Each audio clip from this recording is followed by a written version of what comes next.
morning, I'm Steve O'Hare from Signal Centre. Welcome to Talking Bull. And today is the Tuesday, the 13th of June.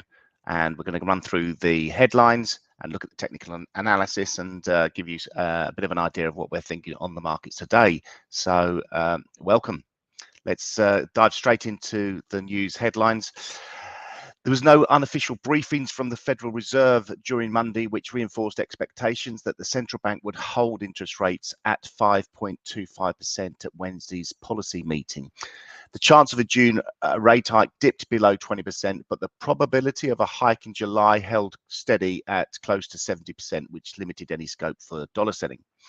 Market expectations surrounding the ECB policy have remained little changed, with the confidence that there will be a 25 basis point hike this week. The euro was able to make headway on the main crosses. US Treasuries recoupled losses during the day with little net change in yields, and FX markets were tight, held in tight ranges.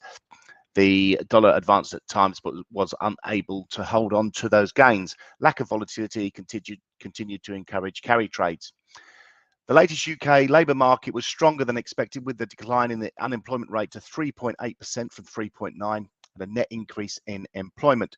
Wages data recorded a headline annual increase of 7.2% from 6.8% previously, and underlying growth at 6.5% from 6.1%. Wages data reinforced expectations of a hawkish Bank of England stance. And we've got US inflation data coming our way later on Tuesday. Consensus forecast of prices to increase 0.2% of the month, with the year-on-year rate declining sharply to 4.1 from 4.9 to a favorable base rate. Underlying prices are expected to increase 0.4 with a small decline in the annual rate. So that's the headlines. We're going to dive into the charts. We're going to take a look at cryptocurrencies to start with. Let's take a look at what's happening with Bitcoin. Well, as you can see, this is a daily chart. Since last Wednesday, we've seen declines, and over the last couple of days, it's been a little bit indecisive. A few doji candles spotted here on the chart. Overnight, we've had a little bit of a push to the upside. Morning, Sanadi. Morning, everyone. And yeah, we're still in an overall bearish formation. It looks like we've formed a head and shoulders topping formation. We've retested that neckline break, and we remain under the Ichimoku cloud, so resistance, lots of resistance above, all the way up 27,385. Around there is the next real level of resistance, but for me 28,500 is significant. That will be the swing high top from the 29th of May and also the top of the Ichimoku cloud, and that'll be that for all the way through June. We'll get that resistance popping up. So yeah, overall under a little bit of pressure on the short term as well. Under the Ichimoku cloud 4-hour chart, we've got resistance coming in at these current levels and just above as well, 26,400. Support clearly down at 25,350 to 400. So that's the level. If we do get a breaker there, I think we'll extend lower. Overall, I'm bearish on cryptocurrencies, as you know. Maybe not so much on the XRP. I really not sure which way this is going to go. On the daily chart, this looks a little bit more positive as well. We've got this inverse head and shoulders formation, which we've stalled at the measured move target, so it seems to have been a bit of a success. Even the pullback last Saturday in price action reversed pretty sharply, so we've still got the SEC case going on, trying to work out whether XRP is a security or not, and still seems a little bit of potential to the upside for me. On the daily chart, it's bullish, trend is up, although it is slowing down. You can see the momentum MACD here slowing down, turning a little bit negative, but hourly and 4-hour both above the cloud, so the trend is higher. So this seems to be one to stick with at the moment. If you look at the weekly chart, however, you've got a hanging man candle last week, which is a little bit ominous, and that resistance level all the way up to 58.70 cents, just in front of 60 cents. So yeah, it's a bit of a range now. We're ranging between that sort of like 50 and 55 at the moment. Let's take a little look. We'll take a little look at some FX shortly. Normally Joe covers it. Hi, Ian. Normally Joe covers it, but we'll take a look at New Zealand dollar yen for Mosh. Also, Sanadine asking for DAX. We'll cover that also just after the FX. So let's just finish off here. The cryptos, dive into commodities, take a little look at what's going on gold. Obviously, dollar really sort of like battling to stay positive at the moment. This will be like a rate sort of decision, dollar strength.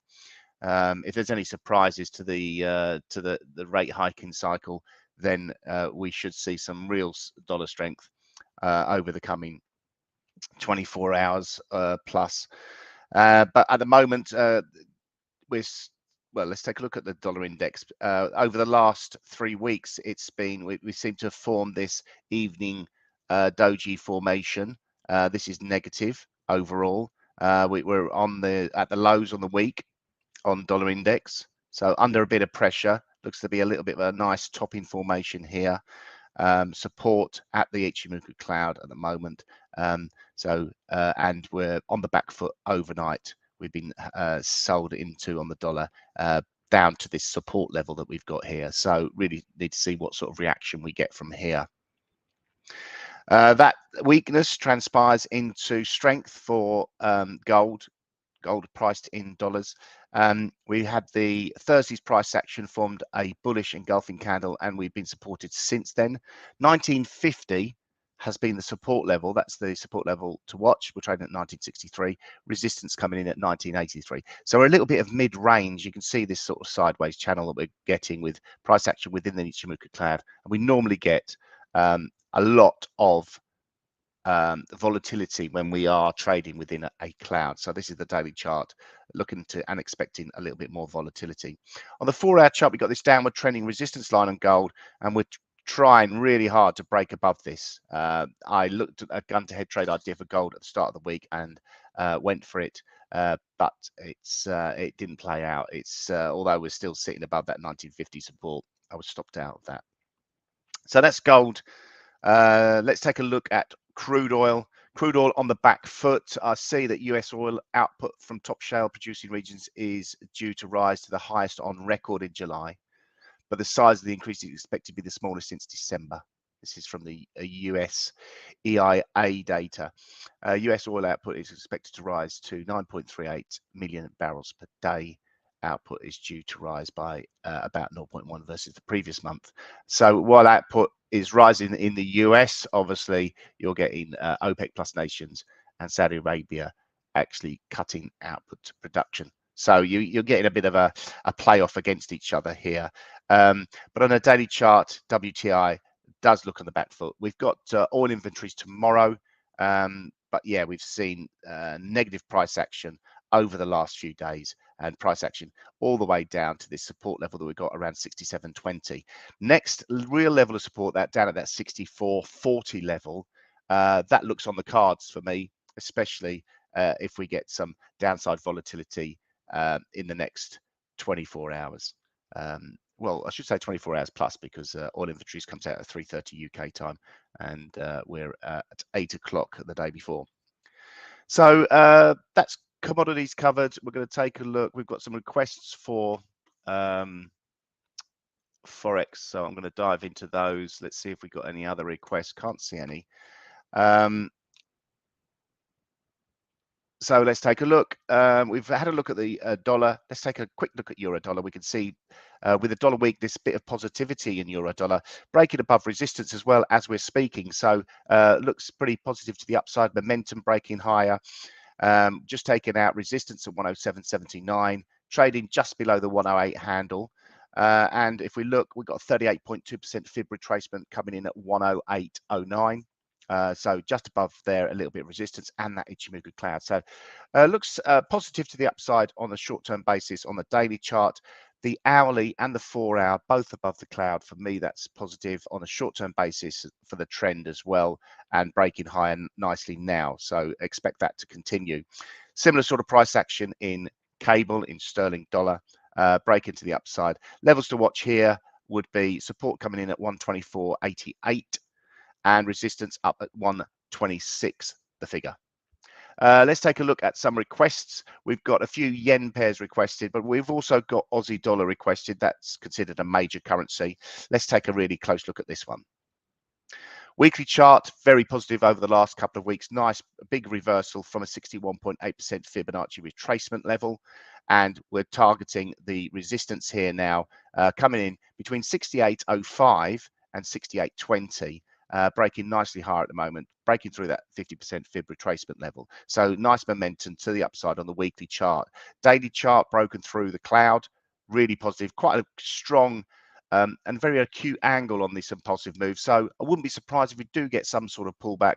Maybe the Ichimoku cloud will do a little bit of support around about the 67 level. And we're on our way as far as the short-term charts are concerned. Very impulsive, nice trend higher. Hourly chart just posted a bit of a shooting star looking candle.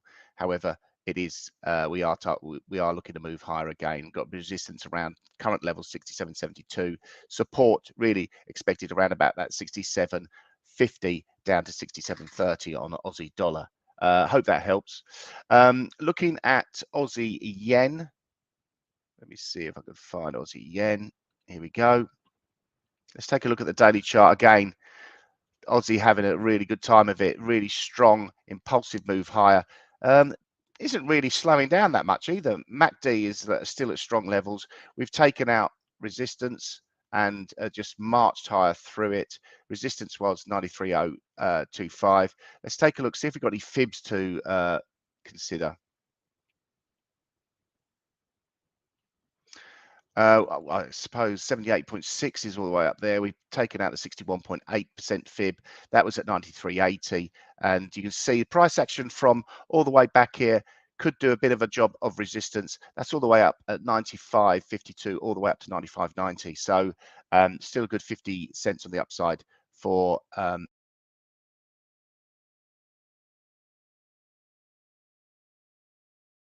pips on the upside, I'll say. Aussie yen, let's take a look also at New Zealand dollar yen. Daily chart looking pretty strong as well at the moment. We've taken out horizontal resistance. That was coming in at 85.34.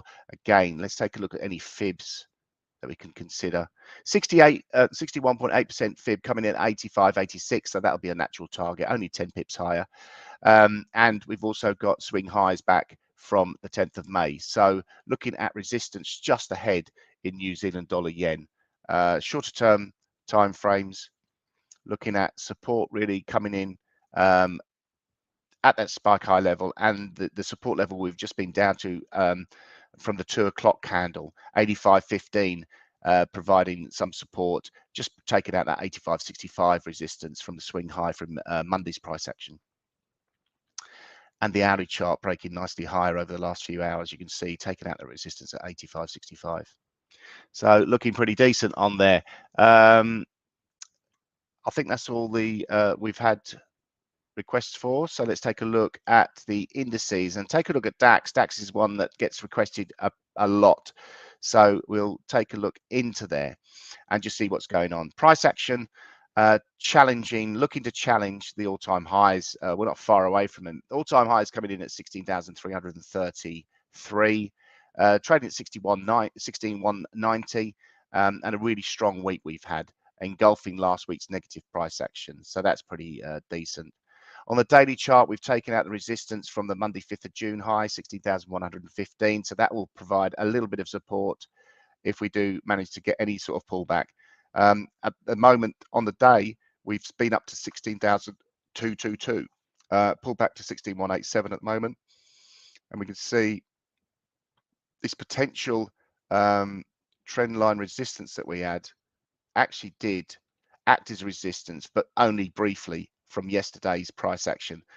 Sorry, that is Monday night, stalled there and then exploded higher early Monday morning and has continued higher. The last 4 hours look a little bit more negative, so maybe this very sort of like strong acute angle of acceleration upwards in price, maybe just finding it a little bit of a bridge too far at the moment, stalling here. Resistance coming in 16,222 at the moment. Maybe we'll expect a little bit of a pullback. Support I would expect down close to the 16,100 area, 16,124, and lower 16,116. So they're the probably dip buying levels I'd consider. See if we've got any Ichimoku, sorry, any fib levels to consider.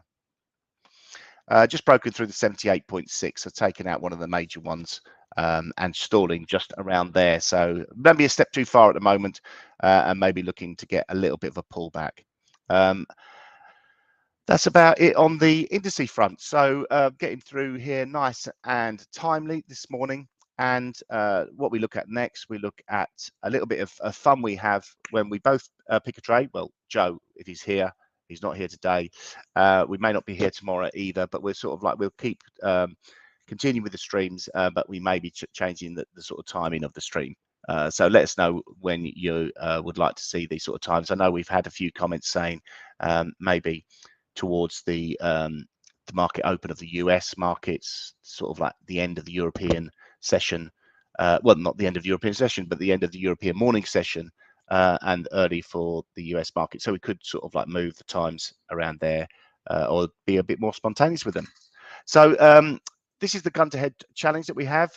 Picking a trade, have a clear stop and target, risk reward of 2 to 1 or better. Trades close at 9 p.m. unless they hit the stop and target, and we risk 1% of our capital. So let's go back into here. We'll show you what we mean by risking 1% of capital. This is our live Oando account, which we've had going since the start of the year. It was a £2,000 account. You can see at the moment we've got 1903. So we're down just under 5%, which isn't great. We're not happy with it. I'm not happy with it, but I'll continue to show you what we will do. We show you how difficult it is to trade with a small account, and the things that you have to consider. The sort of like the size of the trade you put on. You try and risk 1%. You're risking £20 if you've got a £2,000 account. Think about that. It keeps you in the game for longer, allows you to be in the game, learn about the markets, and hopefully be more successful in the long run. We apply a very strict 2 to 1 risk reward ratio, which allows us, even if we're having a bad run, which we've had since the start of the year, if we have a bad run, we still we're only down 5%, so it's not the end of the world. We're still in the game and still fighting away. So also the other drawback of what we do, the gun to head, is we're actually entering not at the ideal levels that we'd like to. From a technical analysis perspective, we like to get in at good support, good resistance levels, good risk reward levels. What we try and do is try and find those sorts of levels on the under pressure at a certain time when we get to it in the show. The two trades I'm looking at one, I quite like this stalling in price action around that 78.6% fib on the Germany 40. Could look at maybe a better market to trade, could be the EU 50. That tracks the Germany 40 very closely and is easier to put on a 1% risk with that. Or the gold trade idea, this sort of like breaking up, which I tried to do at the start of the week. For me, the stop would have to be pretty close, and we could see some upside. So it's all about that dollar at the moment. Obviously, the Fed being tight-lipped, doesn't look like they're going to raise rates at tomorrow's Fed meeting.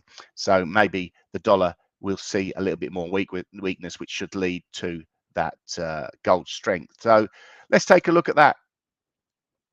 I think I'll go with this. Have to have the stop quite tight. Obviously, trying to get some decent R out of it. So looking at putting the stop in around about there. So targeting at least 2 to 1. I've got to be looking at that levels to the upside. In fact, I'll go for it. Let's see. That's the sort of price action I'll be looking at if I'm going to go for this. Looking at the target in 1981, that gives me 2.5 to 1. I'll come just in front of there. Analyzing my trade ideas generally, I think my average is about 2.25 on the winners. So let's take a look at creating a new order. Looks like we have got an Oando one here, so that's good. Stop, we're going to put in at 1957. And the target 1981. Well, that's 1980, 2.48. Yeah, let's go with this one.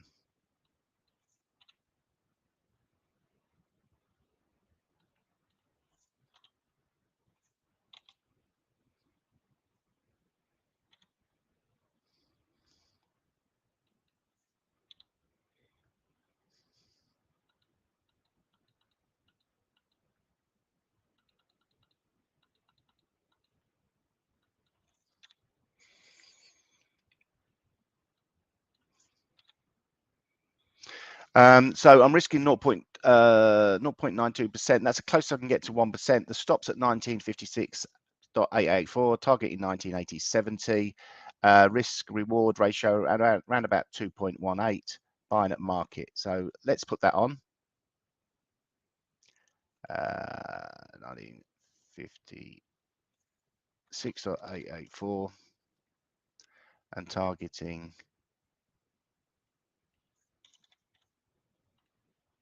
and we are in at 19. Where do we get in? 1964. That looks like pretty much bang on. There's the trade idea. Risk reward ratio of 2.18. So yeah, hope that sort of has helped and makes sense. Yeah, so looking at gold, buying gold on that gun to head trade. There's the one that was successful the other week. Let's look for that. Was a risk reward ratio of 2.17. So we're looking for 2.18. Maybe that's going to be lucky for us. Who knows? Right, just taking a look at what we're expecting next 24 hours. We've got German ZEW at 10 o'clock UK time, 1:30 UK time, US consumer prices, 3 o'clock Bank of England Governor Bailey testimony. And tomorrow morning, UK GDP. That's at 7 o'clock in the morning, nice and early. Events for the rest of the week tomorrow. We've got the Federal Reserve policy decision, ECB the day after, Bank of Japan the day after that. So that's what we've got lined up. I hope you've enjoyed all of that today. Thanks for joining me and thanks for your input and look forward to catching up again soon. Cheers.